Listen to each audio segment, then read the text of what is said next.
Баршаңызға қайырлы күн, менің каналыма қош келіпсіздер. Сіздермен мен Жансұлу. Бүгін сіздермен осындай қуырылған манты және қуырылмаған дәл осындай мантының толық рецептімен бөлісетін боламын. Видеоны соңына дейін қарап, менің YouTube арнама тіркелуді ұмытпаңыздар.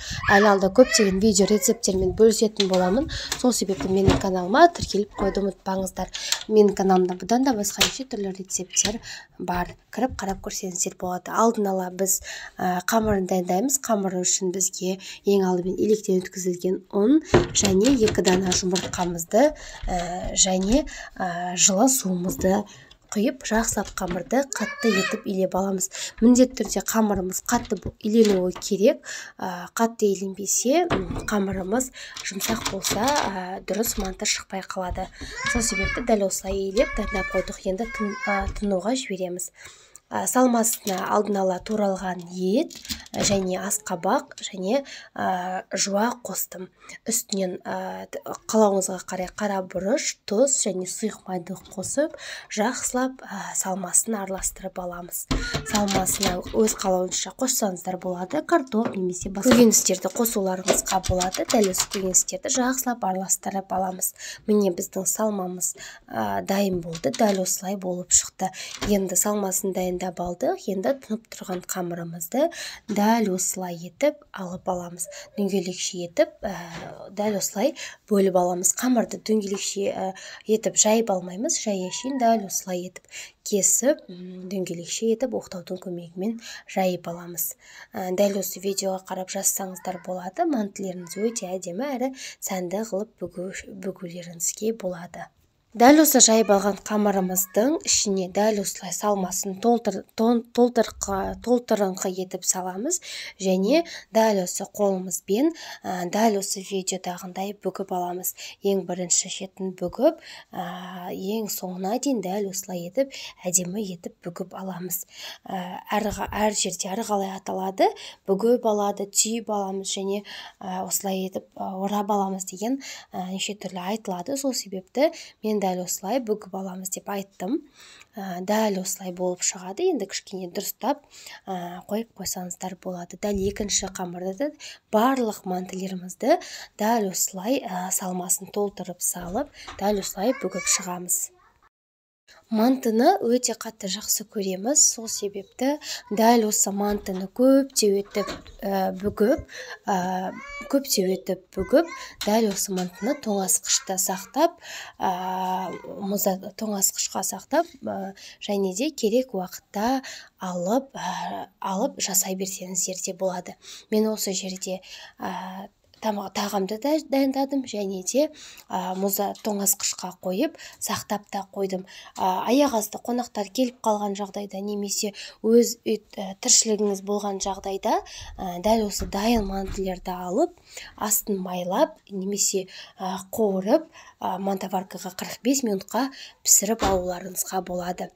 Тоңазытқышқа қатырғыларыңыз келсе, дәл осындай ыдысқа пищевой пленка немесе салафанды міндетті түрде орап, дәл осылай тоңазытқышқа салып қоюларыңызға болады. Ол бір күн тұрады, бір күнде мұз кәдімгідей мұз қатқаннан кейін барып салафандарға бөліп салып қоюға болады. 13 штуктан немесе үй мүшелеріне қарай қанша адам бар, сонша мантыны бөліп салып қоюларыңызға болады. Пакетке немесе арнайы ыдыстарға салып қоюларыңызға болады. Дәл солай сақтасаңыздар өте жақсы болып шығады. Енді мына жерде мен сұйық майымды жақсылап қыздырып қойдым. Енді осының ішіне мен мантылерді жақсылап екі жағын қызартырып қуырып аламын. Бұл бізде қуырылған манты және жарны манты деп аталады. Дәл осы жарны мантыны біз үйде өте қатты жақсы көреді. Сосын жартысын жарны манты, қуырылған манты, жартысын жайышын қуырылмай жасадым. Қуырылған мантыды ең алдымен майымызды жақсылап қыздырып алғанымыз дұрыс. Қызған майда жақсылап екі жағы тез қызарып, жақсылап қызарып шығады. Іші піспейді, тек қана қамырын дәл осылай алдын ала қызартып қуырып аламыз. Міне дәл осылай қызартып қуырып дайындап алдым. Енді дәл осының жартысын мантоваркаге жәяшінің астын май жағып, дәл осындай мантоваркаға тізбектеп қойып шығатын боламыз. Ең алдымен қуырылған мантымыздың астына май жағудың керек емес, өйткені өз қамырында ол піскен кезде майлы болып тұрады. Бұған мантоваркамызды майлау қажет емес. Дәл осы қуырылған мантылерімізді жайғастырып қойып шығамыз. Арасын қатты жақын қылмаған дұрыс, өйткені манты не болып үлкейеді қамыры, сол себепті арасын қатты жақын қылмаймыз. Дәл осы видеодағындай етіп арасын алыстау қылып жасап саламыз.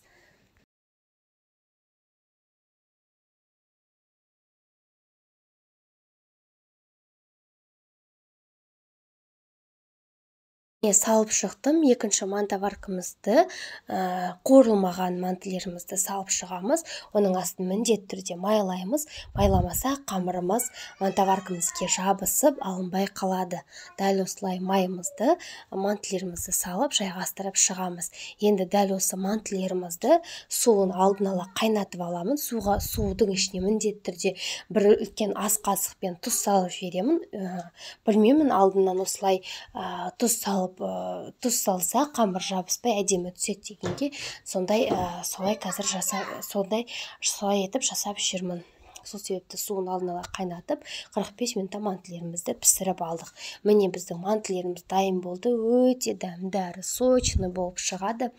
Бұл манты прям дәмі деген күшті болып шығады ғой.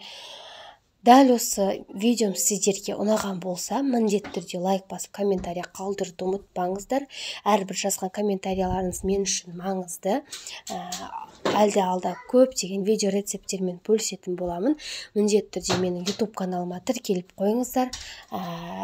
Менің каналымда бұдан да басқа рецепттердің түрлері бар. Тәттілердің, тағамдардың, ыстық тағамдардың, пирогтардың, миксерсіз жасалатын пирогтардың түрлі рецепттері бар. Торттың, декордың, кремнің рецепттері бар. Сол себепті менің YouTube арнама кіріп, тіркеліп алыңыздар.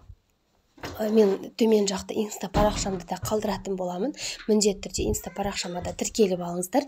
Инста парақшамда YouTube'қа жүктелетін видеолармен бөлісіп отыратын боламын. Қысқа видеолармен де қысқа нұсқа рецепттермен де YouTube арнамда, Instagram парақшамда бөлісіп отыратын боламын.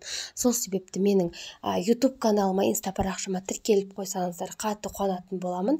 Дәл осындай қазақ тіліндегі контенттерді қолдап қойыңыздар. Өте қатты қуанышты боламын. Сіздермен болған мен Жансұлу. Келесі кездескенше сау болыңыздар.